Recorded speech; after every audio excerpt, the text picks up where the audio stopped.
Hey guys, welcome to the 13th lecture of the chapter Plant Growth and Development. I am Harish Kumar और इस lecture में हम पढ़ने वाले एक नए टॉपिक के बारे में जिसका नाम है डेवलपमेंट। तो चलो ये लेक्चर शुरू करते हैं। देखिए, डेवलपमेंट का मतलब होता है ग्रोथ प्लस डिफ्रेंसिएशन। प्लांट में ग्रोथ होता है, सेल डिवीजन होता है, फिर जो सेल डिवाइड होती है, जो नई सेल्स बनती है, उनमें से कुछ सेल्स तो वापस से मेरिस्टेमेटिक रहती है और कुछ सेल जो है वो मैच्योर होती है, डिफ्रेंशिएट होती है। राइट, चलिए, और ग्रोथ प्लस डिफ्रेंसिएशन को ही हम डेवलपमेंट कहते हैं। देखो, development is a term that includes all changes that an organism goes through during its life cycle from generation of the seed to the senescence। एक सीड जर्मिनेशन करता है, germination करके एक सीडलिंग बनाता है, सीडलिंग से फिर स्मॉल प्लांट बनता है, फिर एक मेच्योर प्लांट बनता है। ठीक है, तो ये जो पूरा सफर है प्लांट का, ठीक है, सीड से जर्मिनेशन हुआ, फिर उसका स्मॉल प्लांट से पूरा मेच्योर प्लांट बनने का, इसी को हम कहते हैं डेवलपमेंट। ठीक है, एक जर्मिनेशन से ऑफ सीड से लेके जब तक वो प्लांट बूढ़ी होती है, सेनेसेंस मतलब बूढ़ी हो जाती है, मेच्योर हो जाती है, तो जो पूरा सफर है प्लांट का, पूरा लाइफ साइकिल है, उसे हम क्या कहते हैं? Development. Development is a term that includes all changes, जो जो चेंजेस होता है उस ऑर्गेनिज्म में। पहले तो वो सीडलिंग होती है प्लांट, फिर छोटी सी प्लांट बनता है, सीडलिंग से स्मॉल प्लांट बनता है, स्मॉल प्लांट से फिर मेच्योर प्लांट। तो सारी चेंजेस जो आई throughout the plant life cycle from generation of the seed to the senescence, उसे हम कहते हैं development. Diagrammatic representation of the sequence of processes which constitute the development of a cell of a higher plant is given in the following diagram। यहाँ पे सारा sequence of the development process है, क्या क्या डेवलपमेंटल प्रोसेस होता है एक plant के लाइफ साइकिल में। ठीक है, एक प्लांट के छोटे से सेल में पूरा का पूरा यहाँ पे दिया हुआ है। एक प्लांट सेल है, उसका डेवलपमेंट कैसे हो रहा है। It is also applicable to tissue and organ. देखो, यहाँ पे एक सेल के लिए बात की गई है, एक प्लांट सेल के लिए। Diagrammatic representation of the sequence of processes which constitute the development of a cell of a higher plant is given in the following diagram। यहाँ तो बस सेल के लिए दिया गया हुआ है, लेकिन ये टिश्यू और ऑर्गन्स के लिए भी एप्लीकेबल है। जो डेवलपमेंटल प्रोसेस में अभी आपको एक प्लांट सेल के बारे में समझाने वाला हूँ। प्लांट सेल जब नया नया बनता है और वो बूढ़ा होता है, मैच्योर होता है वो प्लांट सेल, तो वो कौन कौन से डेवलपमेंटल प्रोसेस से होकर जाता है, इसी चीज को आप टिश्यू और ऑर्गन्स पे भी अप्लाई कर सकते हो। तो बात करते हैं एक सेल की। एक मेरिस्टेमेटिक सेल है, ठीक है, ये जो फिगर है आपको एनसीईआरटी पेज नंबर 246 में मिल जाएगा। एक मेरिस्टेमेटिक सेल है, उसमें प्लाज्मेटिक ग्रोथ हो रहा है। आप ऐसे समझो, मेरिस्टेमेटिक सेल, एक मेरिस्टेमेटिक सेल है, ठीक है, मेरिस्टेमेटिक सेल क्या करेंगी, इनमें प्लाज्मेटिक ग्रोथ होगा। भाई मेरिस्टेमेटिक सेल है, डिवाइड करेगी, सेल डिवीजन होगा। राइट, सेल डिवीजन होगा तो ये जो हमारी मेरिस्टेमेटिक सेल है, ये पहले इंटरफेज में क्या, सेल खुद को तैयार करेगी, सेल में प्लाज्मेटिक ग्रोथ होगा, सेल ग्रो होगा। इंटरफेज में पहले जीवन आता है, राइट, तो सेल पहले जीवन फेज में जाएगी, फिर जीवन से एस फेज में जाएगी, फिर एस से G2 में जाएगी। ठीक है, इंटरफेस पूरा चलेगा, सेल खुद को प्रिपेयर करेगी सेल डिवीजन के लिए, और फिर माइटोसिस M फेज आएगा, सेल डिवाइड करेंगे। तो पूरा का पूरा सेल साइकिल चला। तो एक मेरिस्टेमेटिक सेल डिवाइड किया, आपको दो मेरिस्टेमेटिक सेल मिलेंगी, दो नई सेल्स आएंगी, दो नई सेल्स बनेंगी एक मेरिस्टेमेटिक सेल से। इनमें से एक सेल तो बोलेगी कि मैं मेरिस्टेमेटिक ही रहूंगी और आगे और फर्दर डिवीजन करूंगी, और एक सेल जो है ये मैचुरेशन की तरफ जाएगी, मैचुरेशन की तरफ। तो ये जो सेल है जो मैचुरेशन की तरफ जाएगी, इसमें भी प्लाज्मेटिक ग्रोथ होगा। ठीक है, ये जो हमारी सेल है मैचुरेशन की तरफ जा रही है, ये जीवन में जाएगी, जीवन में जाएगी, ग्रो करेंगी जीवन से, लेकिन एस फेज में नहीं जाएंगी। अगर एस फेज में चली गई तो ये जो सेल जो इसका मैचुरेशन होने वाला था उसका फिर डिवीजन हो जाएगा। तो जीवन में जाकर ये जो सेल है जीवन फेज में जाकर फिर उसके बाद एक्सपेंशन फेज एक्सपेंशन की तरफ बढ़ जाती है, सेल एक्सपैंड करती है। बैकग्राउंड नॉइज आ रहा होगा, भुट्टा वाला भुट्टा बेचने आया है, ध्यान मत देना। आजकल ना मैं सुबह सुबह लेक्चर बना रहा हूँ, ठीक है, तो सुबह सुबह सब बेचने आ जाते हैं, सब्जी, भुट्टा, नारियल पानी। ठीक, पहले रात को बनाता था, सब पूरा दुनिया सोता रहता था, मैं लेक्चर बनाता था। अभी थोड़ा दिन में बनाना शुरू कर दिया, थोड़ा सह लेना। ठीक, तो ये जो सेल है प्लाज्मेटिक ग्रोथ होगा, जीवन में जाएंगी, जीवन से एस में नहीं जाकर कहाँ एक्सपेंशन की तरफ चली जाएगी। जो सेल है वो इलोंगेट करेगी, इलोंगेट होगी, एक्सपैंड होगी, और इलोंगेशन से फिर मैचुरेशन की तरफ जाएगी। तो जब मैचुरेशन की तरफ जाएगी तो ये सेल का क्या होगा, डिफ्रेंसिएशन होगा। मैचुरेशन की तरफ जा रही है, मैच्योर हो रही है, यानी कि डिफ्रेंशिएट होगी, पहले डिफ्रेंसिएशन होगा। डिफ्रेंसिएशन का मतलब ये जो हमारी सेल है ना, ये जिस भी टिश्यू या ऑर्गन का पार्ट बनने वाली है, जिस भी ऑर्गन या टिश्यू को, जिस भी टिश्यू को ये फॉर्म करेगी, जिस भी प्लांट ऑर्गन का ये पार्ट बनना चाहती है, उस पर्टिकुलर टिश्यू के फंक्शन के बेसिस पर सेल कैरेक्टर्स को डेवलप करेंगी। यानी कि ये जो सेल है, एक्सपेंशन हुआ, फिर डिफ्रेंसिएशन, मैचुरेशन की तरफ जाना है तो डिफ्रेंसिएशन होगा। यानी कि इस सेल को जिस भी टिश्यू का पार्ट बनना है, जिस भी टिश्यू को फॉर्म करना है, उस टिश्यू के फंक्शन के बेसिस पर सेल कैरेक्टर्स को डेवलप करेंगी कि भाई जो भी टिश्यू का पार्ट आपको बनना है, उस टिश्यू के जो सेल्स के जो कैरेक्टर होते हैं, वैसे कैरेक्टर आप अपना डेवलप करो। तो ये सेल वैसी कैरेक्टर्स को डेवलप करेगी और फिर मैचुरेशन होगा। मैचुरेशन हुआ, मैचुरेशन होने के बाद सेल कैसी हो गई, मैच्योर हो गई। मैच्योर होने के बाद सेल सेनेसेंस में, सेनेसेंस यानी कि सेल फिर बूढ़ी हो गई और फिर सेल का डेथ हो गया। तो देखो मेरिस्टेमेटिक सेल से दो सेल बने, एक तो वापस से मेरिस्टेमेटिक हो गई, यानी कि वापस से G1 से S, S से G2, G2 से M जाके डिवाइड करेंगी, और एक सेल को मैचुरेशन की तरफ जाना था तो ये प्लाज्मेटिक ग्रोथ की G1 में गई और फिर उसके बाद S में ना जाकर एक्सपेंशन, एक्सपैंड होने लगी। फिर मैचुरेशन की तरफ जाना था, यानी कि डिफ्रेंसिएशन हुआ, डिफ्रेंसिएशन हुआ, मैचुरेशन हुआ, सेल मैच्योर हुआ, फिर बूढ़ी हुई और फिर डेथ हो गई। अब देखो एक चीज, ये जो आपका जो सेल है जिसको मैच्योर होना था, इस सेल को ये पहले प्लाज्मेटिक ग्रोथ करेगी, फिर एक्सपेंशन करेगी, फिर डिफ्रेंसिएशन, फिर मैचुरेशन। बट एरो देखो, एरो कुछ इस तरीके से नहीं है, एरो कुछ इस तरीके से स्ट्रेट नहीं है। मेरा कहने का मतलब ये है कि देखो ये जो सेल प्लाज्मेटिक ग्रोथ में गई, प्लाज्मेटिक ग्रोथ अभी कंप्लीट हुआ भी नहीं था कि देखो एक्सपेंशन की तरफ चली गई। एक्सपेंशन भी अभी कंप्लीट नहीं हुआ था कि सेल जो है वो डिफ्रेंशिएट होने लगी, डिफ्रेंशिएट होने लगी, फिर डिफ्रेंशिएट होते होते होते होते देखो मैचुरेशन की तरफ चली गई। यानी कि हो क्या रहा है, एक प्रोसेस पूरा नहीं हुआ, उससे पहले दूसरा स्टार्ट हो गया ड्यूरिंग डेवलपमेंट प्रोसेस। ठीक है, एक प्रोसेस पूरा नहीं हुआ, प्लाज्मेटिक ग्रोथ पूरा नहीं हुआ, उससे पहले सेल एक्सपेंशन की तरफ चली गई। एक्सपेंशन यानी कि इलोंगेशन नहीं हुआ, उससे पहले सेल डिफ्रेंशिएट होने लगी और डिफ्रेंशिएशन होते होते मैचुरेशन हो गया और सेल मैच्योर हो गई। ठीक है, तो ये जो हमारा सेल है ना, ये जो सेल है, ठीक है, जिसको मैचुरेशन की तरफ जाना था, ये क्या होगा, देखो ये जो मेरिस्टेमेटिक सेल था, जो नया सेल फॉर्म हुआ था, ये पहले क्या करेगी, प्लाज्मेटिक ग्रोथ, प्लाज्मेटिक ग्रोथ करेगी। प्लाज्मेटिक ग्रोथ के समय सेल क्या कर रही है, एक्सपेंशन कर रही है, इलोंगेशन कर रही है। फिर उसके बाद मैचुरेशन में जाना है, तो मैचुरेशन, मैच्योर होने के लिए सेल क्या करेंगी, डिफ्रेंसिएशन करेंगी। तो इससे ही तुम कह रहे हैं development, growth plus differentiation. Cell ने पहले प्लाज्मेटिक ग्रोथ किया, ग्रोथ के समय सेल इलोंगेट हुआ और फिर सेल मैचुरेशन की तरफ गया, मैचुरेशन होने के लिए सेल क्या किया, डिफ्रेंसिएशन गया। फंक्शन के बेसिस पर सेल कैरेक्टर्स को डेवलप करेगी, जिस भी टिश्यू का पार्ट बनना है। तो पहले ग्रोथ हुआ, फिर डिफ्रेंसिएशन हुआ। ग्रोथ प्लस डिफ्रेंसिएशन को ही तो हम क्या कह रहे हैं, डेवलपमेंट कह रहे हैं, developmental process in a plant cell. तो आई होप आपको ये फिगर अच्छे से समझ में आ गया होगा। अब आगे बढ़ते हैं, moving on to the next slide. अब हम जिस टर्म के बारे में डिस्कस करने वाले हैं उसका नाम है प्लास्टिसिटी। प्लास्टिसिटी क्या होता है, देखो प्लांट फॉलो, इस चीज को अच्छे से समझना, प्लास्टिसिटी से क्वेश्चन आता है, ये इंपॉर्टेंट पार्ट है, इंपॉर्टेंट टॉपिक है, अच्छे से समझना।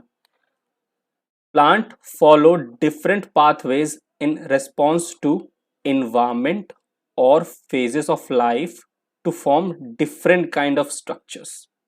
This ability is called plasticity. Plant जो है वो डिफरेंट डिफरेंट पाथवे फॉलो करता है अकॉर्डिंग टू द इन्वायरमेंट, जिस इन्वायरमेंट में वो ग्रो कर रहा है, या according to the phases of life कि प्लांट कौन से फेज से कौन से फेज की तरफ जाएगा।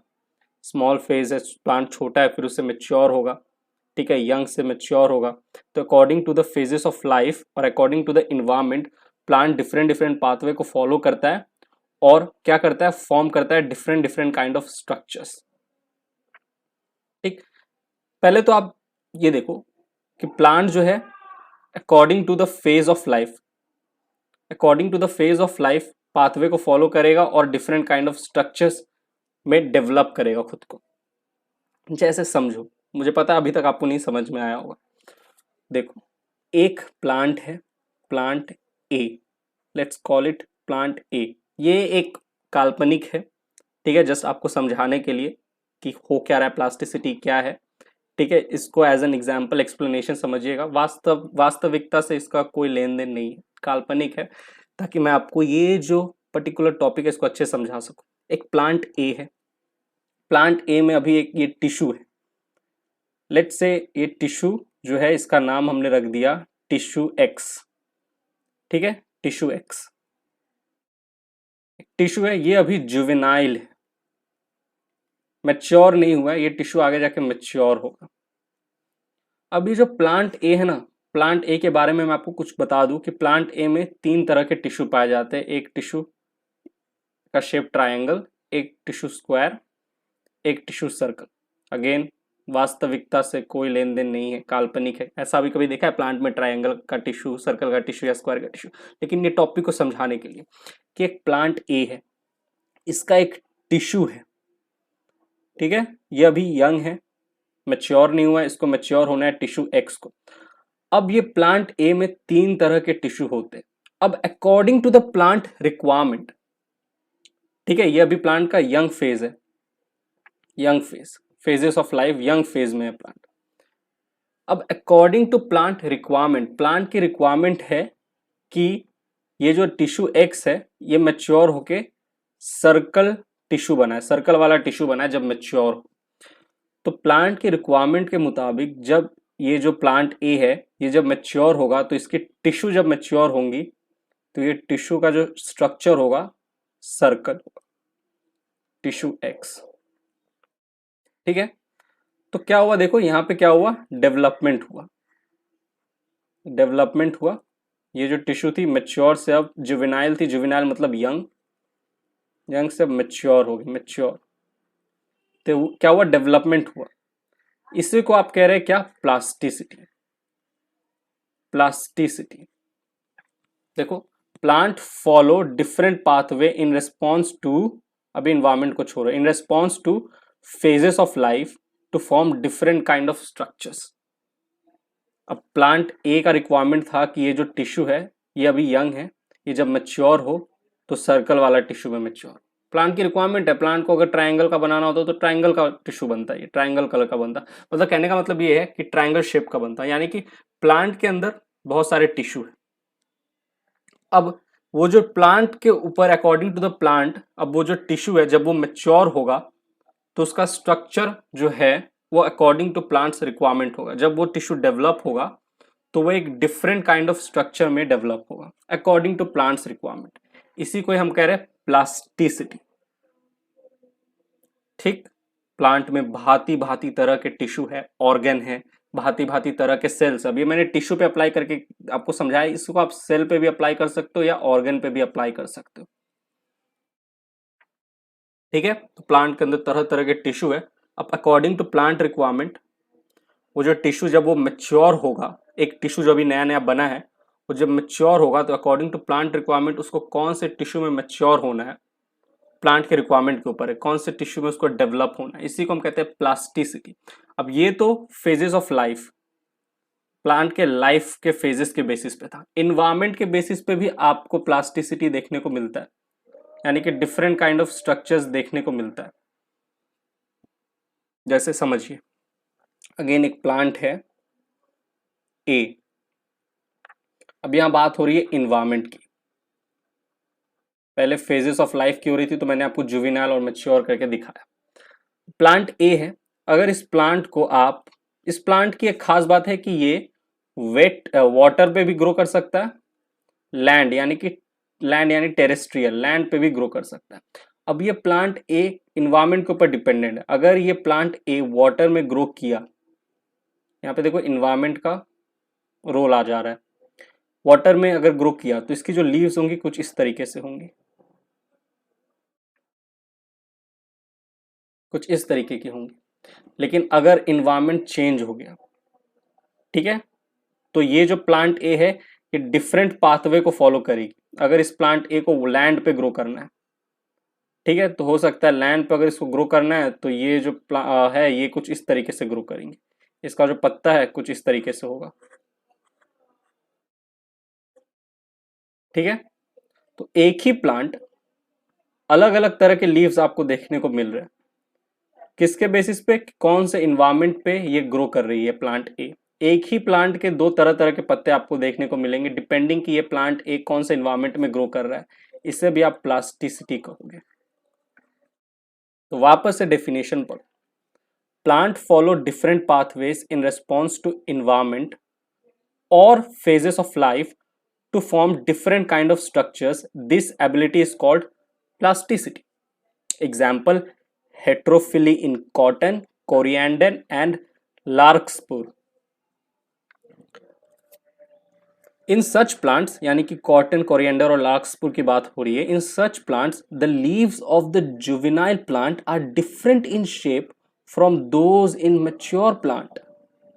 यानी कि इंटरनल प्लास्टिसिटी आपको देखने को मिल रहा है। ये देखो एनसीईआरटी पेज नंबर 246 में आपको ये फिगर मिलेगा। कोरिएंडर की बात हो रही है। कोरिएंडर देखो, कोरिएंडर का जब पौधा मैच्योर जुवेनाइल होता है, यंग होता है, जवान होता है, तो इसके पत्ते देखो कुछ इस तरीके के होते हैं, ठीक। लेकिन अब according to the plant requirement plant के ऊपर है, ठीक है। जब यही कोरिएंडर, धनिया का पत्ता जब एडल्ट हुआ, कोरिएंडर का प्लांट जब एडल्ट हुआ, तो इसकी जो पत्ते कुछ इस तरीके से दिखते थे, अब पत्ते का देखो स्ट्रक्चर चेंज हो गया, डिफरेंट काइंड ऑफ स्ट्रक्चर आ गया, स्ट्रक्चर चेंज हो गया। इससे आप क्या कहोगे, इसे आप कहोगे इंटरनल प्लास्टिसिटी। प्लांट के अंदर से खुद ब खुद प्लांट द्वारा किया गया है अकॉर्डिंग टू प्लांट रिक्वायरमेंट। यहाँ पे कोई इन्वायरमेंट का रोल नहीं है, तो इसे आप कहोगे इंटरनल प्लास्टिसिटी, ठीक है। डेवलपमेंटल प्लास्टिसिटी भी आप कह सकते हो, इंटरनल प्लास्टिसिटी। तो यही होता है हेट्रोफिली। हेट्रोफिली मतलब एक ही प्लांट पे दो अलग अलग टाइप के लीफ आपको देखने को मिल रहे हैं, इसे हम कहते हैं हेट्रोफिली। जब यही धनिया का पत्ता यंग था तो इसके पत्ते कुछ ऐसे थे, और जब एडल्ट हो गया धनिया का पेड़ तो इसके पत्ते ऐसे हो गए। हेट्रोफिली, एक ही पौधे पे, प्लांट पे दो अलग अलग टाइप के लीफ आपको देखने को मिल रहे हैं। तो ये किस वजह से हो रहा है, ये जो लीफ है इसका शेप क्यों बदल जा रहा है, प्लास्टिसिटी के वजह से। अकॉर्डिंग टू प्लांट्स रिक्वायरमेंट, जब ये पत्ता अपने यंग फेज में है, यंग फेज में, फेजेस ऑफ लाइफ की बात हो रही है, जुवेनाइल है तो किस कुछ इस तरीके का, और जब ये मैच्योर फेज में चला गया, एडल्ट हो गया, तो पत्ते का देखो स्ट्रक्चर चेंज हो गया। इसे हम कहते हैं इंटरनल प्लास्टिसिटी। बात करें इन्वायरमेंटल प्लास्टिसिटी की, तो देखो on the other hand, difference in shapes of leaves produced in air and those produced in water, जैसे कि एग्जांपल बटर कप, जिसको रैननक्यूलस भी कहा जाता है, also represent the heterophyllous development due to environment. यह हमारा बटर कप का प्लांट है। अगर ये प्लांट कौन से इन्वायरमेंट, टेरेस्ट्रियल, लैंड पे ग्रो करेगा तो इसके पत्ते कुछ ऐसे रहेंगे। यहाँ पे लाइफ साइकिल की बात नहीं हो रही है, लाइफ साइकिल की बात इंटरनल प्लास्टिसिटी में हो रही थी, फेजेस ऑफ लाइफ की बात हो रही थी। मैच्योर था, यंग था तो ऐसा, मैच्योर हुआ तो ऐसा। यहाँ पे बात हो रहा है इन्वायरमेंट की, कौन से इन्वायरमेंट में प्लांट ग्रो कर रहा है, इन्वायरमेंटल प्लास्टिसिटी। अगर ये बटर कप लैंड पे ग्रो करेगा तो इसके पत्ते कुछ ऐसे होंगे, और इसी बटर कप को आप वाटर में ग्रो कराओ, वाटर हैबिटेट में, तो इसके पत्ते कुछ ऐसे होंगे। क्या हो रहा है, difference in shapes of leaves produced in air and those produced in water in buttercup also represent the heterophyllous development due to environment. Heterophyllous development आपको देखने को मिल रहा है, एक ही पौधा है बटर कप, लेकिन दो तरह के पत्ते देखने को मिल रहे हैं। शर्तें है कि इन्वायरमेंट अलग अलग हो, लैंड पे है तो ऐसे पत्ते, वाटर पे है तो ऐसे पत्ते।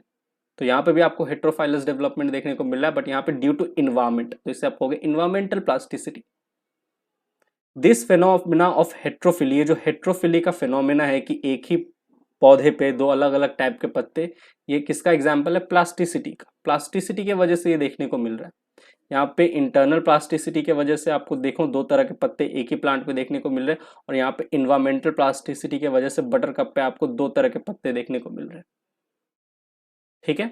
चलिए अब आगे बढ़ते हैं, moving on to the next slide. देखिए, development is considered as the sum of growth and differentiation. Growth हुआ, जैसे एक सेल है, ग्रो किया, एक्सपैंड किया, एलोंगेट किया और फिर डिफ्रेंशिएट हुआ, जिस भी टिश्यू का उसको पार्ट बनना था उस टिश्यू के फंक्शन के हिसाब से, उस टिश्यू के जो भी सेल्स है उसके फंक्शन के अकॉर्डिंग जो सेल था वो अपने आप को डेवलप कर लिया, डिफ्रेंसिएशन, मैचुरेशन हुआ। तो ग्रोथ एंड डिफरेंशिएशन को आप डेवलपमेंट कहोगे, which is controlled by both extrinsic यानी कि इन्वायरमेंटल एंड इंट्रिंसिक यानी कि इंटरनल फैक्टर। डेवलपमेंट जो है वो कंट्रोल होता है by both extrinsic factor and intrinsic factor. Extrinsic factors हो गए जैसे light, temperature, water, oxygen, nutrition, ये सब डेवलपमेंट को क्या करते हैं, कंट्रोल करते हैं। डेवलपमेंट जो है उस पर अफेक्ट आता है। इंट्रिंसिक फैक्टर्स हो गए जेनेटिक फैक्टर्स, ठीक है। इंट्रिंसिक फैक्टर जो प्लांट के खुद के फैक्टर्स है, इंट्रिंसिक, ठीक है, प्लांट के खुद के फैक्टर्स। एक्सट्रिंसिक तो इन्वायरमेंटल हो गए जैसे light, temperature, water, oxygen, nutrition. Intrinsic factor internal factor से प्लांट का जेनेटिक कैसा है, इसे हम कहेंगे इंट्रासेलुलर। जेनेटिक फैक्टर कैसा फैक्टर है, intracellular. And PGR intercellular. PGR यानी कि प्लांट ग्रोथ रेगुलेटर्स यानी कि हॉर्मोन्स की बात हो रही है। आपको पता है जो हॉर्मोन्स है वो भी डेवलपमेंट को अफेक्ट करता है प्लांट में। अरे हम ह्यूमन को ही देख लो, कोई कोई आपको लंबा दिखेगा, कोई आपको छोटा दिखेगा। ह्यूमन डेवलपमेंट जब होता है तो हम कहते हैं कि भाई इसका तो जेनेटिक्स ऐसा है तो इसीलिए ये लंबा है, और इसका जेनेटिक्स ऐसा है तो इसलिए ये नाटा है। तो जेनेटिक्स तो रोल प्ले करता है, साथ ही साथ हमारे बॉडी में हार्मोन भी रोल प्ले करता है। ग्रोथ हार्मोन होता है, जिसका अच्छे से सिक्रीट हो गया वो लंबा हो गया, जिसका खराब सिक्रीट हुआ वो बेचारा बेचारा छोटा रह गया। तो ऐसे प्लांट में भी है, जेनेटिक फैक्टर है वो इंट्रासेलुलर है, ठीक है। जहाँ पे जो जेनेटिक्स है, जो जीन है, जहाँ पे वहीं पे वो इफेक्ट शो कर रहा है, उस जेनेटिक्स उसी जीन के कारण उसका हाइट छोटा रह गया, इंट्रासेलुलर है। वो डीएनए वीएनए जहाँ पर है वहीं पे वो अपना इफेक्ट दिखाएगा और एक तरीके से डेवलपमेंट को कंट्रोल करेगा, डेवलपमेंट को अफेक्ट करेगा। और हार्मोन इंटरसेलुलर होते हैं। आपको पता है हार्मोन बनते कहीं और है, जाकर काम कहीं और करते हैं, ट्रांसपोर्ट होते हैं ना। हार्मोन बना कहीं और, सिंथेसिस कहीं और होता है, और जब सिक्रीट होता है तो ट्रांसपोर्ट होते हैं, और फिर जहाँ पे उनको ज़रूरत होता है, जैसे हार्मोन यहाँ पे सिंथेसाइज हुआ और उसका काम यहाँ पे है, तो यहाँ से ऐसे ट्रांसपोर्ट होंगे और फिर अपना काम शो करते हैं, तो इंटरसेलुलर होते हैं, ठीक है। तो जो पीजीआर हो गया, जेनेटिक फैक्टर जैसे कि डीएनए जीन हो गया, ये इंट्रिंसिक फैक्टर है जो प्लांट के डेवलपमेंट को कंट्रोल करते हैं। और एक्सट्रिंसिक फैक्टर हो गया light, temperature, water, oxygen, nutrition. हम पहले इंट्रिंसिक फैक्टर के साथ डील करेंगे जो डेवलपमेंट को अफेक्ट कर रहे हैं या कंट्रोल कर रहे हैं, ठीक है। तो जो हमारा जो नेक्स्ट टॉपिक होने वाला है वो होने वाला है पीजीआर के ऊपर। पीजीआर को हम डिटेल में डिस्कस करने वाले हैं, ठीक है, पीजीआर। तो नेक्स्ट टॉपिक जो है हमारा वो है प्लांट ग्रोथ रेगुलेटर्स के ऊपर, हॉर्मोन्स के ऊपर। तो ये जो लेक्चर है डेवलपमेंट का होता है समाप्त। मिलता हूं मैं आपसे प्लांट ग्रोथ एंड डेवलपमेंट के अगले लेक्चर में। तब तक के लिए bye, thank you, take care.